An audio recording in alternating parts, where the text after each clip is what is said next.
విక్రమ్, చాలా బాధగా ఉందిరా.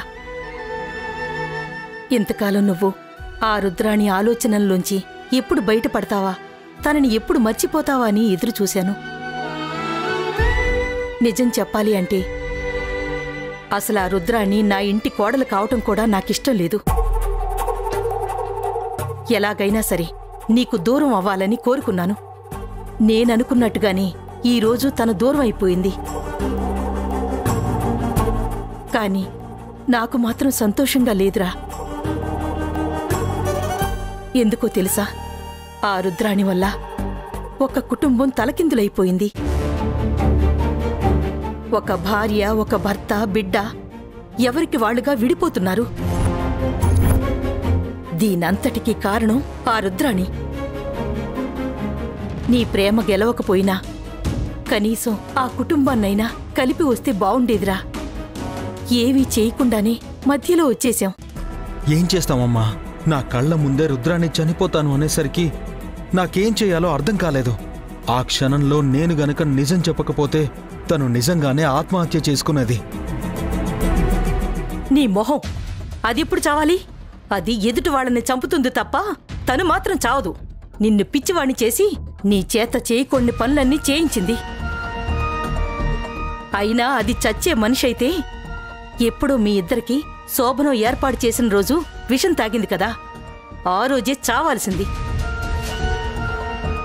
ఆ రోజే నాటకం ఆడిన మనిషి ఈరోజు కత్తి తీసుకుని పొడుచుకుంటాను అంటే నువ్వెలా నమ్మేశావురా? ఏమోనమ్మా, నాకు తెలీదు. నాకు రుద్రాణి అంటే ప్రాణం. నా కళ్ల ముందు రుద్రాణి బాధపడుతూ ఉంటే నేను చూడలేను. అదే నా బలహీనత. దాన్ని అవకాశంగా మార్చుకుని నన్ను బ్లాక్మెయిల్ చేసింది. ఆ క్షణంలో నేనేం చేయాలో నాకు అర్థం కాలేదు. చాలా తప్పు చేశానమ్మా. చంద్రిక నన్ను ఎంతో నమ్మింది. ఎలాగైనా సరే నా ప్రేమను గెలిపించి రుద్రాణిని నన్ను ఒకటి చేస్తానని మాటిచ్చింది. తన భర్తని దక్కించుకోవాలని ఎంత పోరాటం చేసిందో, నన్ను రుద్రాణిని కలపాలని అంతా ఆలోచించింది. అలాంటి మనిషికి నేను చాలా ద్రోహం చేశానమ్మా. నాకిప్పుడు నిజంగా అనిపిస్తోంది, నాకు రుద్రాణి దక్కకపోయినా పర్వాలేదు గాని చంద్రికకి మాత్రం భరత్గారు దక్కాలి. ఆ పసిబిడ్డని చూస్తుంటే నాకు జాలేస్తోంది. కన్న తండ్రి కళ్ళెదురుగా ఉన్నా తనని దగ్గరికి తీసుకోలేకపోతున్నాడు. కన్న బిడ్డ కళ్ళెదురుగా ఉన్నా మీనాక్షి గారు కొడుకు చేత అమ్మ అని పిలిపించుకోలేకపోతున్నారు. ఇంతమందిని ఏడిపిస్తూ ఆ రుద్రాణి ఏం బాగుపడుతుందో నాకేం అర్థం కావట్లేదమ్మా. ఒరే, నా కడుపు మండి ఒక మాట అంటున్నాన్రా, నువ్వేమనుకోవద్దు. ఇంతమందిని ఇంత ఏడిపించిన ఆ రుద్రాణి అస్సలు బాగుపడదురా. అది సర్వనాశనం అయిపోతుంది. అందర్నీ ఏడిపించిన తనకి కుక్క చావొస్తుంది, అంతే.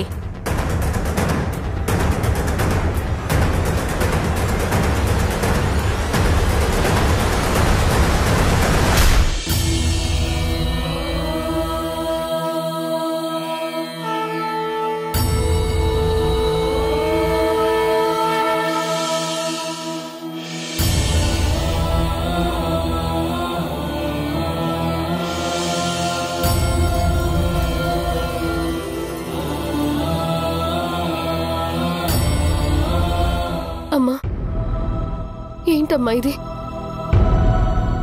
ఎందుకు నాకు ఇలాంటి పరీక్ష పెడుతున్నావు? ఇంతకాలం నా భర్త కోసం బతికాను. ఇప్పుడు నా కళ్ళ ముందే నా భర్త నన్ను విడిచి దూరంగా వెళ్ళిపోతున్నాడు.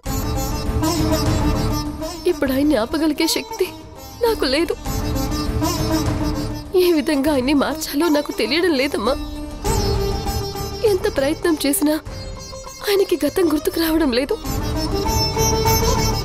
జీవితం అంతా ఇలా ఒంటరి పోరాటం చేస్తూనే బ్రతకాలా తల్లి? రేపు ఆ రుద్రాణి ఆయన్ని నా నుంచి దూరంగా తీసుకుని వెళ్ళిపోతోంది. మళ్ళీ జీవితంలో కలుస్తానో లేదో అనేంత దూరంగా తీసుకుని వెళ్తుంది. జీవితం అంతా నేను ఇలా పోరాటం చేస్తూనే ఉండాలమ్మా. నాకు గెలుపు అనేదే ఉండదా? ఎప్పటికైనా చెడు మీద మంచి గెలుస్తుంది అంటారు కదా. కానీ నా విషయంలో ప్రతిసారి చెడే గెలుస్తోంది తప్ప మంచికి మాత్రం విజయం దక్కటం లేదు. ఏం చేయాలి? నా భర్తని కాపాడుకోవడం కోసం ఇంకా నేను ఎన్ని ప్రయత్నాలు చేయాలి? ఎన్ని ప్రయత్నాలు చేసినా నాకు మాత్రం చివరికి ఓటమే మిగులుతూ ఉందమ్మా.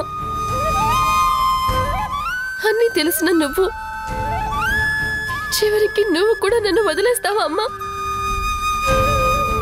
రేపు నా బిడ్డ పెరిగి పెద్దదైన తర్వాత మా నాన్న ఏరి ఎక్కడున్నారు అంటే నేనేం చెప్పాలి? అమ్మా, మీ నాన్న మనందరినీ వదిలేసి దూరంగా వెళ్ళిపోయాడు అని చెప్పమంటావా? నేను ఉండి కూడా నేను నా భర్తని కాపాడుకోలేకపోయాను అని చెప్పమంటావా? ఏం చెప్పాలమ్మా? చివరికి నా బిడ్డ తండ్రి లేని అనాథలాగా పెరగాల్సిన పరిస్థితి ఏర్పడింది. అన్నీ తెలిసిన దానివమ్మా నువ్వు. ఇప్పుడున్న పరిస్థితుల్లో నాకు నువ్వు తప్ప ఇంకెవరు సహాయం చేయలేరు. నా ప్రయత్నం నేను చేస్తున్నానమ్మా. నా ప్రయత్నానికి నీ దేవునికి కూడా తోడవ్వాలి. నా భర్తను నేను కాపాడుకోవాలి. ఆయనకి గతం గుర్తుకొచ్చేలా చెయ్యి. ఒకవేళ నిజంగా ఆయన నా చేయి దాటి వెళ్ళిపోయే పరిస్థితి వస్తే నేను మళ్ళీ ఇక్కడికి వచ్చి నీ కళ్ళ ముందే ఆత్మహత్య చేసుకుంటానమ్మా. ఇప్పుడు నా చేతుల్లో ఇది తప్ప వేరే మార్గమే లేదు. నా కాపురం నిలబడితేనే నా ప్రాణాలు దక్కుతాయి. లేదంటే నా ప్రాణాలు నీకే అర్పిస్తానమ్మా.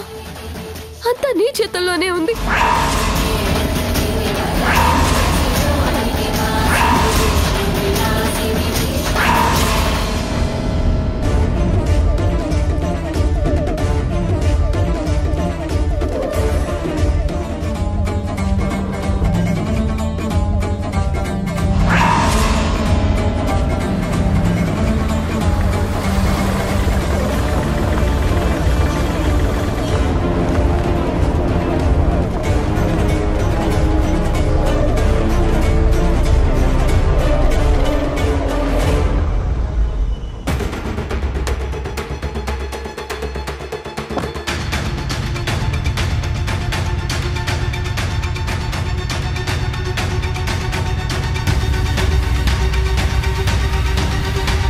అసలేంటి చంద్రిక నీ ప్లాన్? నిన్ను చీకొట్టి భరత్ ఇంటి నుంచి బయటికి గెంటేసినా మళ్ళీ వచ్చి తనకి క్షమాపణ చెప్పి ఇంట్లో చేరావు. అసలు ఏం చేద్దామనుకుంటున్నావు? నువ్వు ఎలా అయితే నా ఇంట్లో చేరి నా కుటుంబంలో కలతలు సృష్టించావో నేను అలాగే మీ ఇద్దరి మధ్య గ్యాప్ సృష్టించి నా భర్తని నేను దక్కించుకోవాలి అనుకుంటున్నాను. నాకు తెలుసు చంద్రిక, నాకు తెలుసు. నువ్వు ఇలాంటిదే ఏదో ప్లాన్ చేస్తావని నాకు ముందు నుంచే అనుమానంగా ఉంది. ప్రతిసారి భరత్ని కాపాడుకోవడం కోసం నేను ఏదో ఒక ప్లాన్ చేయడం, ఆఖరి నిమిషంలో వచ్చి నువ్వు ఏదో మెలిక పెట్టి నా ప్లాన్ అంతా చెడగొట్టడం. ఎన్నిసార్లు నా మీద ఇలా విజయం సాధిస్తావు? కానీ ఈసారి మాత్రం విజయం నాదే. ఈసారి మాత్రం నీకు ఆ ఛాన్స్ ఇవ్వను చంద్రిక. నువ్వు చూస్తూ ఉండగానే భరత్ని నేను తీసుకెళ్ళిపోతాను. నీకు అడ్రస్ కూడా దొరకనంత దూరంగా వెళ్ళిపోతాం. సరే, తీసుకుని వెళ్ళు. నీకు అంత కాన్ఫిడెన్స్ ఉన్నప్పుడు నా దగ్గరకు వచ్చి ఎందుకు బాధపడుతున్నావు? నీ మీద నీకు నమ్మకం ఉన్నప్పుడు నా విషయంలో ఎందుకు నువ్వు అంత టెన్షన్ పడాలి? నీ ప్రయత్నం నువ్వు చెయ్యి, నా ప్రయత్నం నేను చేసుకుంటాను. అసలు ఏంటి చంద్రిక నీ ప్లాన్? ఎందుకు నా వెంట పడుతున్నావు? నేను భరత్ని ఎంత ప్రేమించానో నీకు తెలుసు. అసలు భరత్ కోసం నువ్వు ఏవేం సాక్రిఫైస్ చేశావో చెప్పు. నేను చేశాను. భరత్ లేకపోతే నా ప్రాణం వదులుకోవడానికి కూడా సిద్ధపడ్డాను. నువ్వా పని చేయగలవా? ఈ క్షణం ఇప్పటికిప్పుడు భరత్ కోసం చచ్చిపోమ్మంటే నేను రెడీగా ఉన్నాను. నువ్వు చేయగలవా? నీ వల్ల కాదు. ఎందుకంటే నీ వెనకాల నీ బిడ్డుంది. నీ బిడ్డ కోసమైనా నువ్వు బ్రతుకుతావు. కానీ నేనలా కాదు కదా. భరత్ కోసం ఎవ్వరినైనా చంపడానికి కూడా సిద్ధపడ్డాను. నేను చచ్చిపోవడానికి కూడా సిద్ధపడ్డాను. తన కోసం నేను నా ఉద్యోగం వదులుకున్నాను. 10 మందిలో పరువు పోతున్నా భరించాను.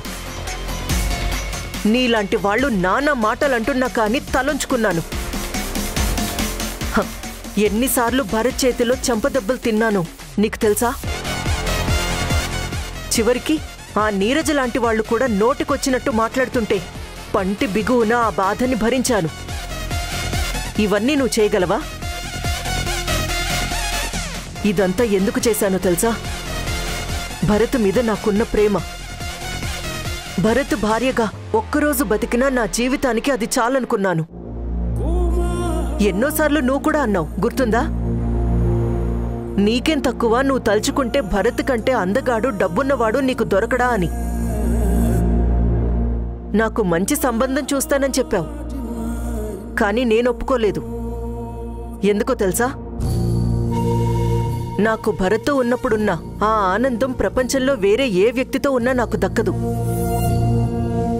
అయినా భరత్ చనిపోయాడని నువ్వు డిసైడ్ అయిపోయావు కదా.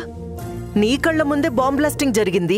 ఆ బ్లాస్టింగ్ లో ఎవరో శవాన్ని భరత్ శవం అనుకుని అంత్యక్రియలు కూడా చేసేశావు.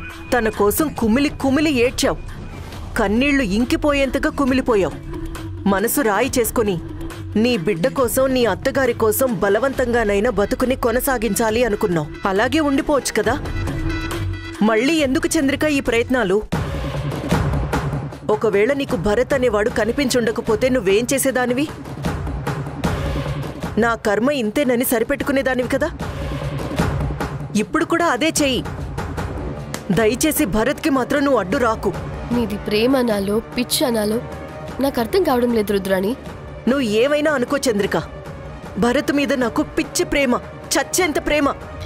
ఓకే, భరత్ గారి మీద నీకు అంత ప్రేమ ఉంది, నేను కాదనట్లేదు. కానీ నువ్వు ప్రేమించిన దాంట్లో కనీసం 1% అయినా భరత్ గారికి నీ మీద ప్రేమ ఉందా? లేదు. భరత్ గారికి నీ మీద రవ్వంత కూడా ప్రేమ లేదు. కేవలం నీ మీద జాలి. సొంత అన్నని పోగొట్టుకున్నావు, వదినని పోగొట్టుకున్నావు. నీ మేనలుడు నీ కళ్ళ ముందే చనిపోయాడు. ఈ ప్రపంచంలో నీకంటూ ఎవరూ లేరని ఒక సాధారణమైన ఆడపిల్ల మీద ఒక మనిషికుండే జాలి. ఆ జాలిని నువ్వు ప్రేమ అనుకుంటున్నావు. కానీ భరత్ గారు నన్ను ప్రేమించారు, నా చుట్టూ తిరిగారు, ప్రేమ ప్రేమ అంటూ నా వెంట పడ్డారు. నా మనసులో ఆయన మీద ప్రేమ కలిగేలా చేసుకున్నారు. ఈరోజు భరత్ గారిని నువ్వు ఎంత దూరం చేయాలని చూసినా మా ఇద్దరి ప్రేమ మమ్మల్ని కలుపుతూనే ఉంది. ఈరోజు నువ్వేదో ప్లాన్ చేస్తున్నావు, భరత్ గారిని నా కంటికి కనిపించినంత దూరంగా తీసుకువెళ్తున్నాను అని. అది నీ వల్ల కాదు రుద్రాణి. ఎందుకంటే ప్రేమ కంటే తాళి బంధమే చాలా గొప్పది. ఆ బంధాన్ని విడతీయటం ఎవరి వల్ల కాదు. ఇందాక నువ్వు అన్నావు కదా, నీ భర్త చనిపోయాడు అని నమ్మావు కదా, అలాగే ఉండిపోవచ్చు కదా అని. ఒకవేళ భరత్ గారి మనసులో నీ మీద నిజంగానే ప్రేమ ఉండి ఉంటే ఆయన ఇష్టపడ్డ నిన్ను ఆయనతోనే కలిపి దగ్గరుండి మరీ పెళ్లి చేసి నేను దూరంగా వెళ్ళిపోయేదాన్ని. కానీ ఆయన ఈ రోజుకి ఇంకా నన్నే ప్రేమిస్తున్నారు, తన బిడ్డని ప్రేమిస్తున్నారు. వాళ్ళ అమ్మ అంటే గౌరవంతో ఉన్నారు. ఆయన భరత్ గారు అని నమ్మకపోయినా మా పాపని చూస్తే ఆయన మనసులో ఎక్కడలేని ఆనందం కలుగుతోంది. ఆయన నాతో మాట్లాడుతూ ఉంటే ఆయన కళ్ళల్లో కనిపించే సంతోషాన్ని నేను గమనించాను. కానీ నువ్వెప్పుడైనా ఆయన మొహంలో నీ మీద స్వచ్ఛమైన ప్రేమ ఉండటం నువ్వు గమనించావా? లేదు. కేవలం నీ వైపు నుంచే ప్రేమ ఉంది తప్ప ఆయన నుంచి ఎలాంటి స్పందన లేదు. నువ్వు మోసం చేసి ఆయన జీవితంలోకి రావాలి అనుకుంటున్నావు. కానీ ఈ రోజైతే నువ్వు మోసం చేసి ఆయన్ని నా నుంచి దూరం తీసుకువెళ్ళినా ఏదో ఒక రోజు ఆయనకి గతం గుర్తురాక మానదు. అలా వచ్చిన రోజు నిన్ను ఎంత అసహించుకుంటాడో ఒకసారి ఆలోచించు. మనసులో ప్రేమ అనేది లేకుండా ఒక మనిషి ఒంటి మీద చెయ్యి వేస్తేనే ఎంత జుగుప్సుగా ఉంటుందో నీకు ఇప్పుడు అర్థం కాదు. రేపొద్దున్న భరత్ గారికి నిజం తెలిసిన రోజు నిన్ను చూసి అసహించుకుంటాడు చూడు, ఆ రోజు నీకు తెలుస్తుంది రుద్రాణి. Just shut up Chandrika. నువ్విలాంటి మాటలు ఎన్ని చెప్పినా సరే నేను మాత్రం భరత్ని వదిలిపెట్టేదే లేదు. తన భార్యగా నేను ఒక్కరోజు గడిపినా నాకంతే చాలు. నువ్వు చూస్తూ ఉండు, నీ కళ్ళ ముందే నేను భరత్ని తీసుకుని వెళ్ళిపోతాను. నువ్వు భరత్ గారిని తీసుకుని వెళ్ళిపోవాలి అంటే ముందు నన్ను దాటుకుని వెళ్ళాలి రుద్రాణి. అది గుర్తుంచుకో. అవసరమైతే నిన్ను శవంగా మారుస్తానే తప్ప భరత్ గారిని మాత్రం నీతో పంపించును. ఛాలెంజ్.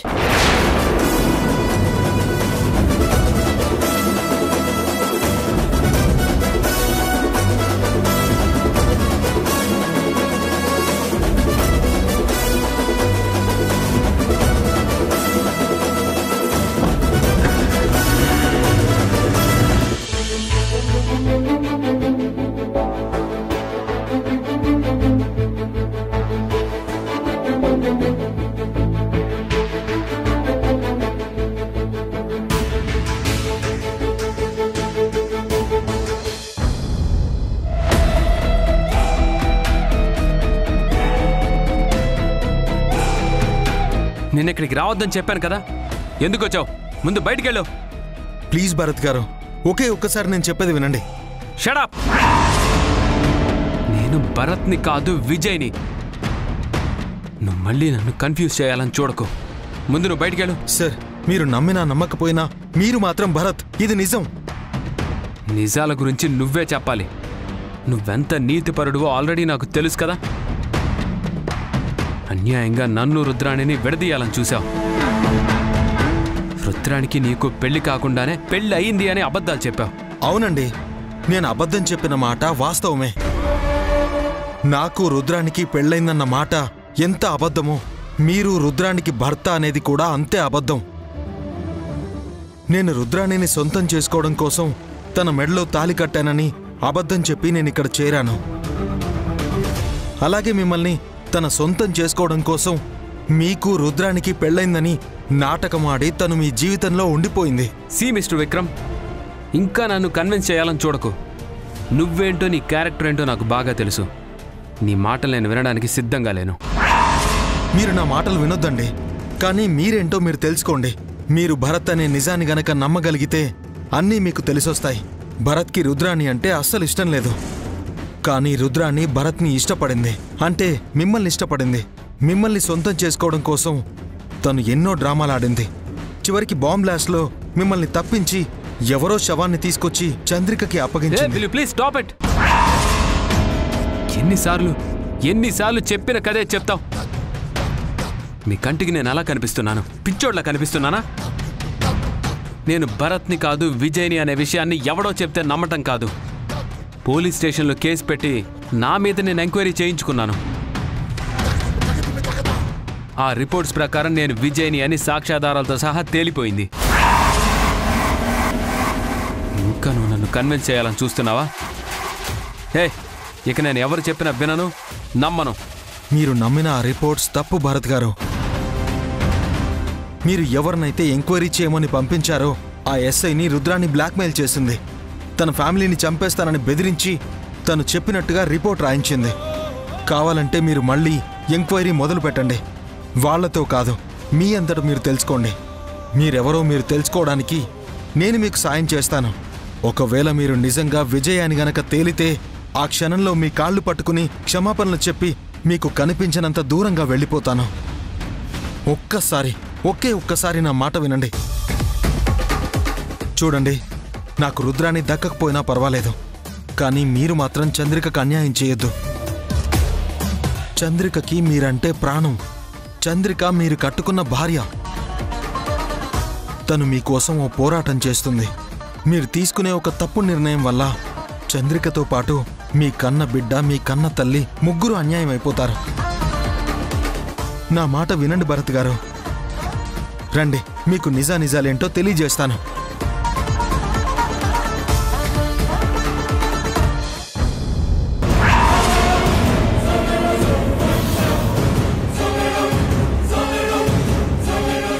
రండి భరత్ గారు. నువ్వు మళ్ళీ ఎందుకొచ్చావు?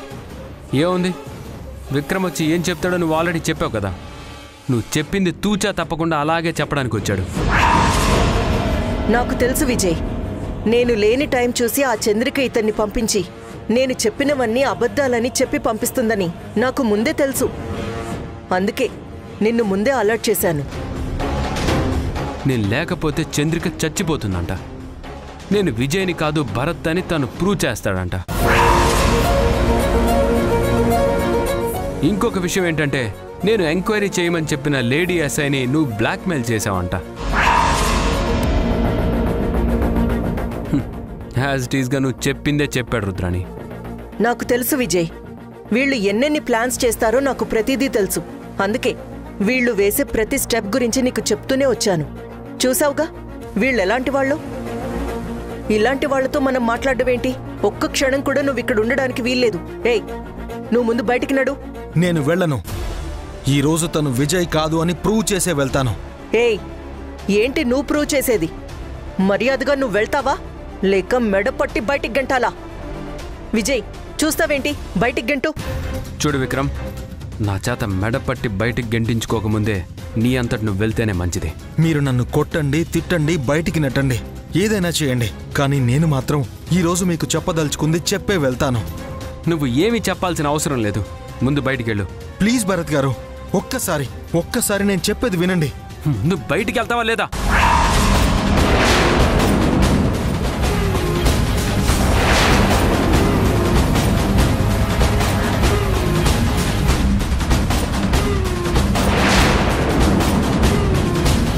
ఇప్పుడు మనం ఏం చేసినా భరత్ గారు నమ్మరు. ఎందుకంటే భరత్ గారి దృష్టిలో మనం మోసగాళ్ళం. కాబట్టి మనం ఏం చెప్పినా ఆయన వినడానికి సిద్ధంగా లేరు. ఇప్పుడు నా కాపురం నిలబడాలి అన్నా, నీ ప్రేమ గెలవాలి అన్నా నువ్వు ఒక పని చేయాలి. ఏం చేయాలో చెప్పండి.